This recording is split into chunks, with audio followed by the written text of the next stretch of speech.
There comes a moment in every rare soul's life when the silence gets louder, the path gets lonelier, and the crowd fades into the background. And it's in that very moment when you feel most misunderstood, most displaced, that something sacred is happening. You weren't overlooked, you weren't abandoned, you were set apart.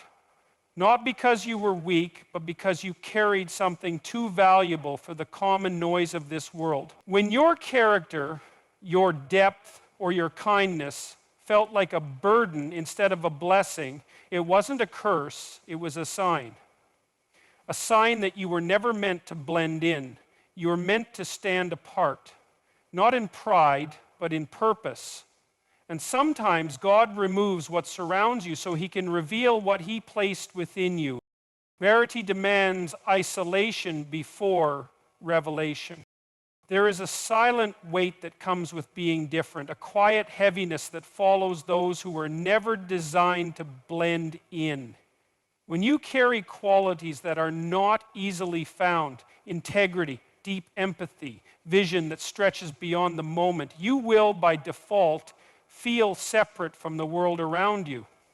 This separation isn't always dramatic. Often, it starts subtly. Friends begin to distance themselves. Conversations begin to feel shallow. The spaces you once found comfort in begin to feel too small, too loud, or too cold. And while the instinct is to question yourself, to wonder if you did something wrong, the truth is, what you're experiencing is not rejection. It's refinement. People often glorify the idea of being chosen or rare, but they rarely speak about the cost of not being understood, the cost of standing in rooms full of people and still feeling like a stranger, the cost of seeing the world differently and being seen differently because of it. If you carry a rare soul, you are going to feel isolated, not because you lack something, but because you possess something this world does not yet know how to honor. That sense of being set apart isn't a punishment. It's the necessary tension that precedes purpose. What's rare is often hidden before it's revealed. Think about how nature guards its treasures. Diamonds are not found lying on the surface. Gold is not placed out in the open. Both must be uncovered. And the process to bring them to light is not easy. The deeper the treasure, the greater the excavation. And so it is with you. Your life might feel buried under delays, heartbreaks, or seasons of silence, not because you're forgotten, but because you're being prepared for something weighty. Rarity demands a season where the noise is stripped away, where comfort is removed, and where clarity is formed in the furnace of solitude. This world often values what is common because it is predictable. It rewards familiarity, not depth. It praises echo chambers and conformity, not originality. So when you show up with something different, a soul that sees beyond material, a spirit that chooses truth over popularity, the world doesn't immediately know what to do with you. You don't fit the mold. And in a society that fears what it cannot define, not fitting the mold often means being ignored or criticized. But here's the truth most don't tell you. That very discomfort is the evidence of your difference. And that difference is exactly why you were set apart. Many people break under the weight of that isolation because they believe it means they are unworthy. But the rarest people are not born in the crowd, they are forged in quiet.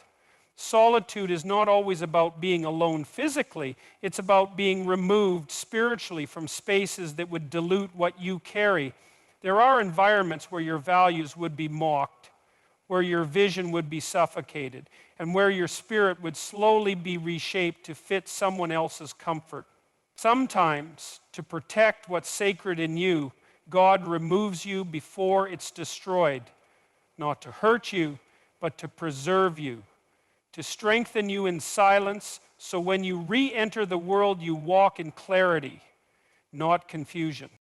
We often cry out in our lonely seasons, asking why we've been excluded, We forget that in every story of transformation, isolation was never a side note, it was the starting point.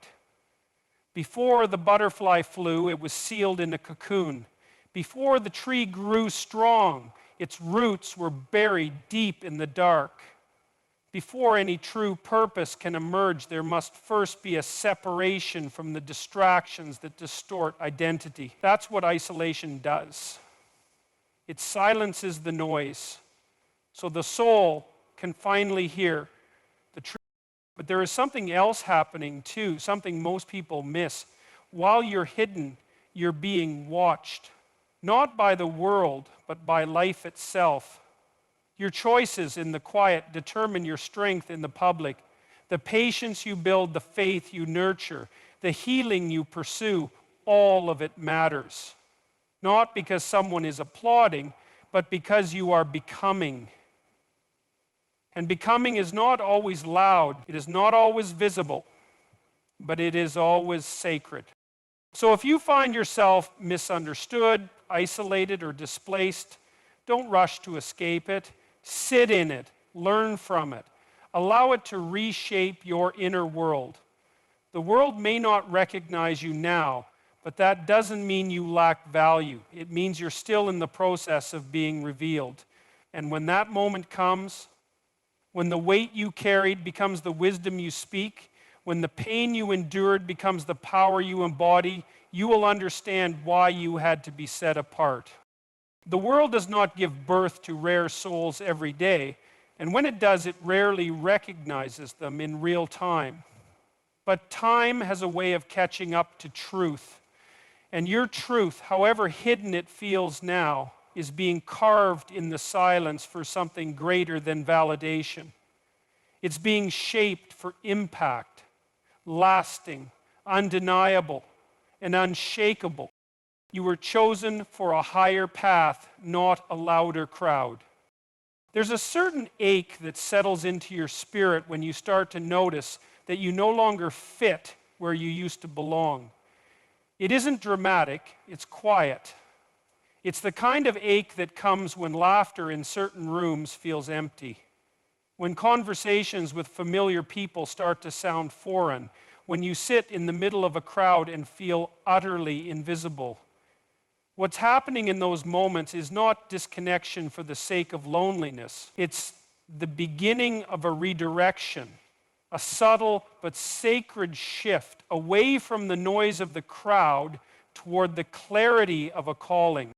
Most people are drawn to what is loud, fast, and instantly rewarding. Our world celebrates visibility, follows popularity, and chases whatever promises comfort without friction. But if you've ever felt strangely out of place in that chase, as if the things everyone else seemed satisfied with just didn't fulfill you, that's not failure. That's evidence. It's a signal that your path was never supposed to look like theirs. You weren't meant to be loud for the sake of being seen. You were chosen to be intentional, to walk a road where truth matters more than applause, and where substance is worth more than speed. The higher path isn't glamorous, it's not lined with approval. In fact, it's often the opposite. It's the path that demands silence when others are shouting. It's the way of restraint when others are reacting. It's the road that forces you to build in the dark while others display hollow structures in the spotlight. And yes, that can be disheartening. Watching people take shortcuts, be celebrated for performances while you labor in private, can stir a deep sense of unfairness. But elevation without foundation always collapses. What you're building slowly, quietly, faithfully is not temporary. It's lasting.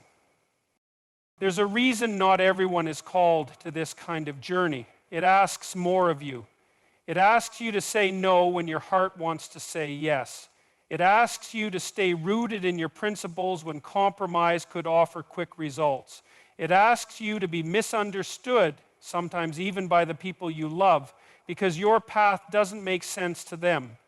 They might wonder why you don't fight for attention, why you don't chase trends, or why you don't just do what's easier. But you know, somewhere deep inside, that taking the easy way would mean abandoning what you were born to carry. Crowds are comforting because they offer cover. You can disappear into them. You can avoid accountability. You can echo the same ideas and avoid criticism. But the higher path doesn't offer that cover. It exposes you. It forces you to grow. It demands that you take full responsibility for the weight of your own convictions. And that's why so few choose it, because being seen for who you really are without pretense is far more terrifying than hiding behind what people expect you to be. And yet, there's something profoundly freeing about not needing to belong in every room. The moment you stop chasing crowds, you start building character. You begin to realize that popularity is fleeting, but purpose is enduring. That the affirmation of the crowd is unstable, but the voice that called you higher speaks with unwavering consistency. It doesn't scream for attention. It whispers direction. And it doesn't push you to compete, it pulls you to create. Some people mistake your quietness for weakness, your restraint for hesitation, your refusal to conform for pride. They don't understand that you are not seeking to be above them. You are simply refusing to be beneath your own calling. The higher path requires you to live above your emotions, not because they don't matter, but because they don't lead. It calls you to hold back when provoked, to act when afraid, and to speak when silence would be easier. It trains you for discipline, not just desire. And in doing so, it prepares you for moments the crowd will never be ready for. There is nothing accidental about your sense of disconnection from the noise around you. It is a divine signal that you were not designed to echo what's popular, but to embody what's needed. And often, what is needed doesn't arrive with trumpets. It walks in quietly, carrying wisdom instead of excitement and truth instead of hype. So if your path feels uphill, if your convictions make you feel alienated, if your refusal to follow the crowd makes you seem distant, let that be your confirmation. You weren't chosen to fit in. You were chosen to lead with your life, not your voice alone. And leadership, real leadership, isn't about visibility. It's about responsibility. It's about being willing to walk alone, if necessary, until others have the strength to follow something real. The higher path is narrow for a reason. It's not crowded because it's not meant for the masses. It's meant for those who are willing to carry what's sacred, not just what's seen. And if you've been feeling the weight of that responsibility, it's because you're already on that path. You may not see the reward yet, but stay the course. Crowds change, trends fade, but purpose remains, and in the end, it is always worth the price. God hides what he values most. There is something deeply unsettling about feeling unseen. You give your best, you show up with your heart, you try to live with integrity, and yet your efforts go unnoticed. You watch others be elevated for things that seem shallow while you labor in silence. And you begin to wonder if something is wrong with you. But this discomfort you feel is not a sign that you're forgotten. It's a mark that you're being hidden deliberately, purposefully, and lovingly. The world has conditioned us to believe that visibility equals value. That if people aren't clapping for you, you must not be worth much.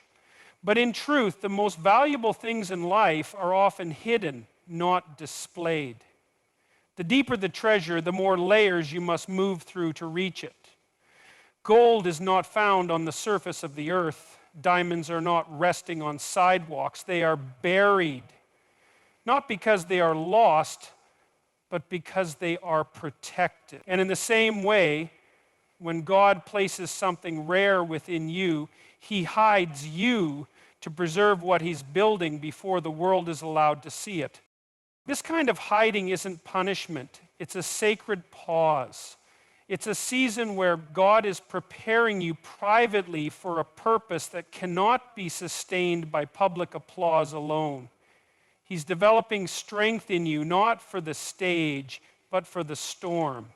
Because when your time comes, and it will, what carries you forward won't be popularity. It will be the character you developed in the dark. It will be the roots you grew when no one was watching.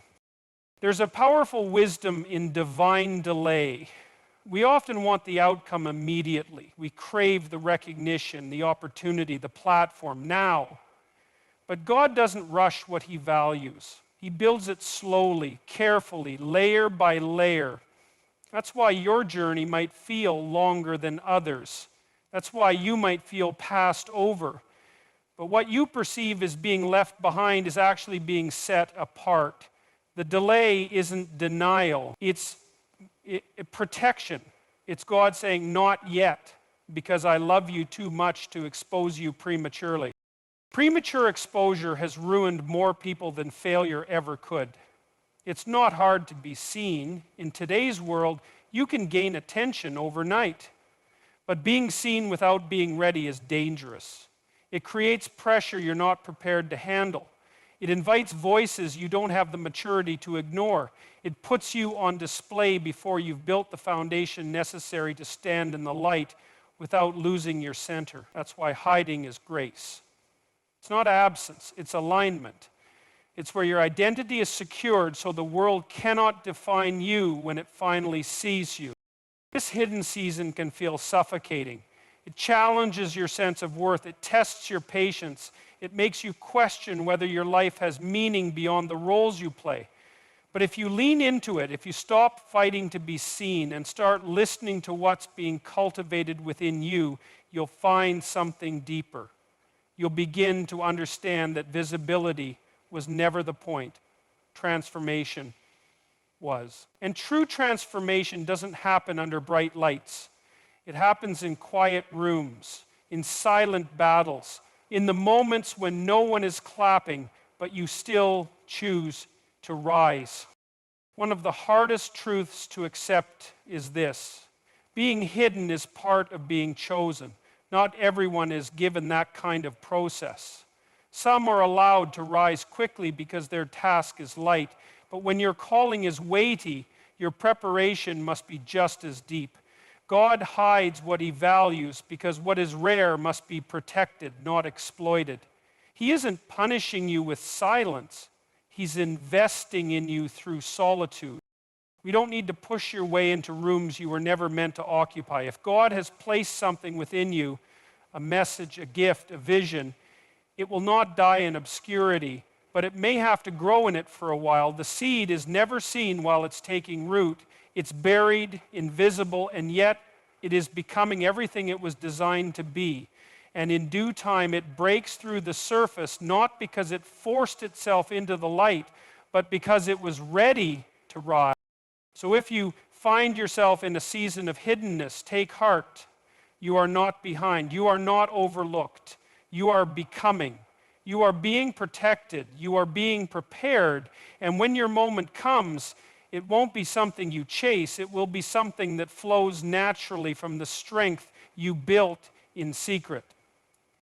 You are not invisible to the one who made you. Every quiet act of obedience, every unseen sacrifice, every moment you chose integrity over applause, it all counts. And it's all being woven into a story that no crowd can validate and no critic can dismantle. Because when God hides you, he is not delaying your life, he is anchoring your soul. He is creating a version of you that can not only carry the blessing, but keep it. The world doesn't reward purity until it's lost it. There's a strange pattern in how the world treats those who carry something pure. When your intentions are clean, your heart is honest, and your presence is gentle, people rarely know what to do with you. They might enjoy the comfort you bring. They might lean on the steadiness of your loyalty. But more often than not, they don't fully see the value of that purity, not while they still have access to it. In a culture addicted to instant gratification, loud personalities, and transactional relationships, Purity is often mistaken for weakness. You give without asking for something back, and they think you're naive. You remain kind in the face of mockery, and they assume you lack strength. You choose forgiveness instead of revenge, and they label you soft. What they fail to understand is that purity is not the absence of power, it's the refusal to corrupt it. The irony is that the same people who overlook your goodness now will one day search for it desperately, but by then, they'll realize how rare it was only after they've lost it. That's how the world operates. It doesn't recognize purity in real time because it's too busy chasing shadows. It claps for charm. It praises manipulation if it looks like confidence. It rewards success even when that success is built on stepping over others. And while you walk through life quietly holding on to your values, it often feels like no one sees you. But being unseen doesn't mean you're unworthy. It means your value isn't loud, it's lasting. And while the world might not reward purity, life has a way of circling back. Over time, people begin to feel the absence of what they once took for granted. They realize that peace isn't found in chaos, that real love doesn't play games, and that integrity isn't weakness. It's a kind of power most people never master. You see, there's a certain silence that follows after someone pure has walked away. It's not dramatic, it doesn't demand attention, but it's deafening. Because when someone who once brought peace, understanding, and emotional safety is no longer present, their absence creates a void that noise can't fill. That's when people begin to realize what they lost. Not a person who needed validation, but a person who brought meaning without asking for payment.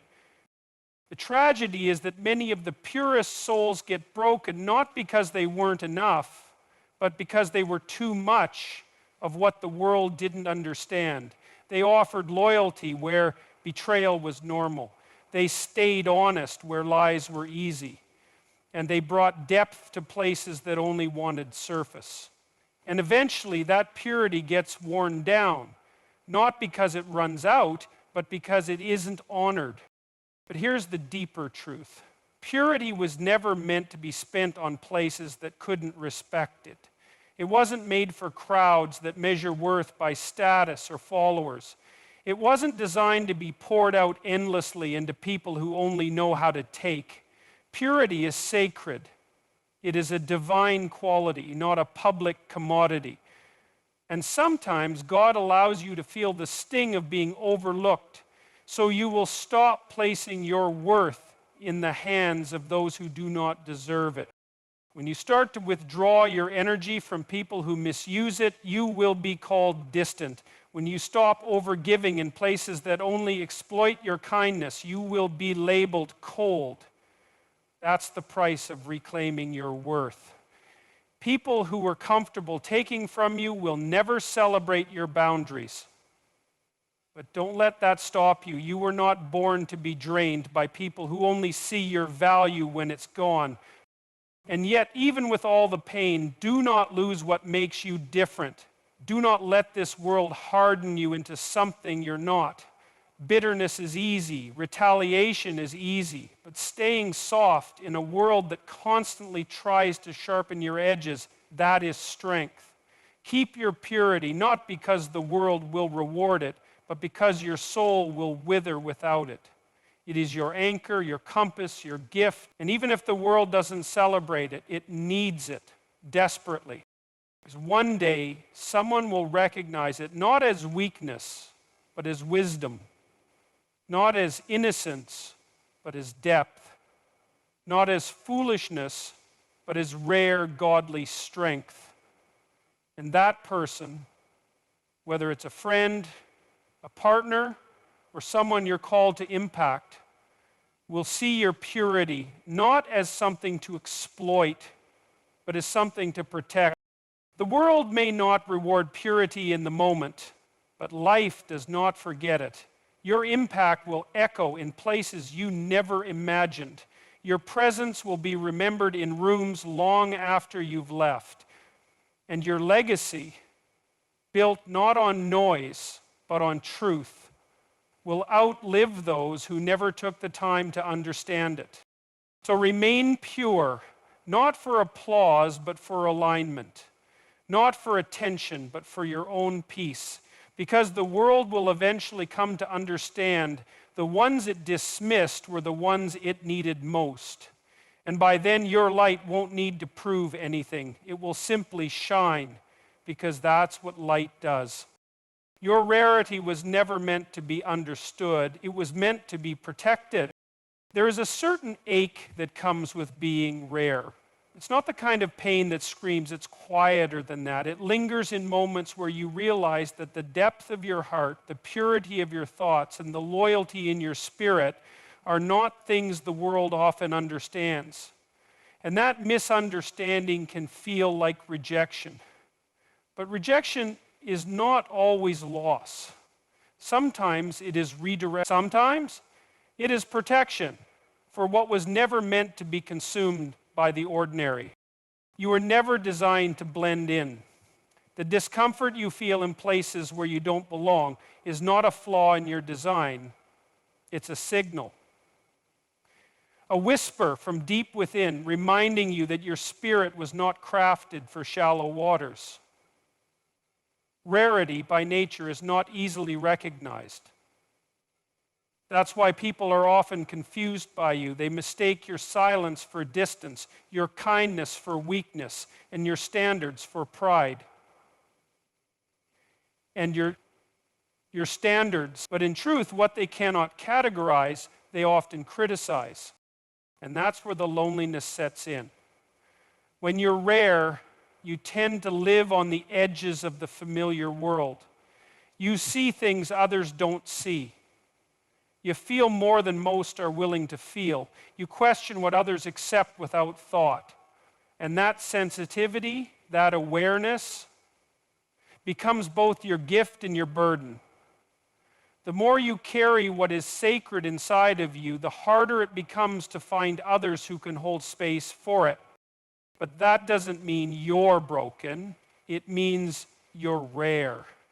And rare things are not made to be everywhere, in everything, for everyone. They are protected, preserved, and placed only where they will be honored. You don't find diamonds on sidewalks. You don't stumble across gold in playground sand. The deeper the value, the more hidden the treasure. And so it is with you. There is a pressure in today's world to explain yourself, to prove that your gentleness is intentional, to defend your quiet choices, to justify why you refuse to follow the crowd. But what if your rarity wasn't meant to be explained at all? What if the real power of your uniqueness lies in the fact that it doesn't need to be understood in order to be real? What if your role is not to convince others of your worth, but to protect it? So many people spend their lives begging to be seen by those who lack the vision to recognize depth. They twist themselves into forms they were never meant to take just to gain acceptance that was never real. And in doing so, they lose the very thing that made them irreplaceable. You don't need to become what they want. You need to remain what you are. Because what you are is not common. It is sacred. Your rarity is your responsibility. You cannot expect people who are unfamiliar with treasure to know how to treat it. That's why you've been hurt by those who were careless with you. They didn't mean to destroy your trust. They just didn't recognize its weight. They weren't evil. They were unprepared. And still, that doesn't excuse the damage. But it does explain why God calls certain people to guard their heart, to walk with discernment, and to be selective with who they allow into the depths of their soul. You weren't meant to pour yourself out everywhere. Your presence is not a public fountain. It is a well, deep, powerful, and rare. And not everyone deserves access to it. Some will resent you for keeping parts of yourself hidden. Let them. Some will accuse you of being cold or detached because you no longer overextend. Let them. Your boundaries are not walls of pride, they are gates of protection. People may leave you because they couldn't figure you out. They may talk about you because they couldn't control you. That's fine. You're not here to be understood by everyone. You're here to be true to what you carry.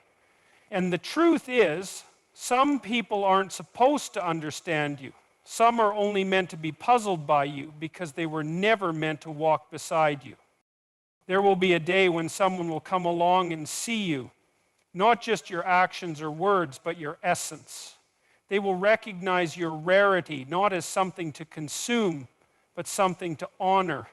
And they will not ask you to shrink, explain, or dilute who you are. They will stand in awe of it, not because you performed for their approval, but because you preserved yourself through the silence, the loneliness, and the confusion. Until that day, you must treat yourself like something sacred. Not because you're better than others, but because what you carry within you is not common. And the sacred must never be treated casually. It must never be thrown into crowds for entertainment. It must never be placed in hands that do not tremble when they touch it. Your rarity is not your weakness. It is your mark. It is the signature of God's intentional design over your life. So stop trying to be seen by everyone. Start choosing to be seen by the right ones. Because being understood by a few who cherish you is infinitely better than being accepted by many who never truly saw you. You weren't meant to be everywhere. You weren't meant to be for everyone. You were meant to be where your spirit is valued, your heart is safe, and your rarity is finally recognized, not as something strange, but as something sacred.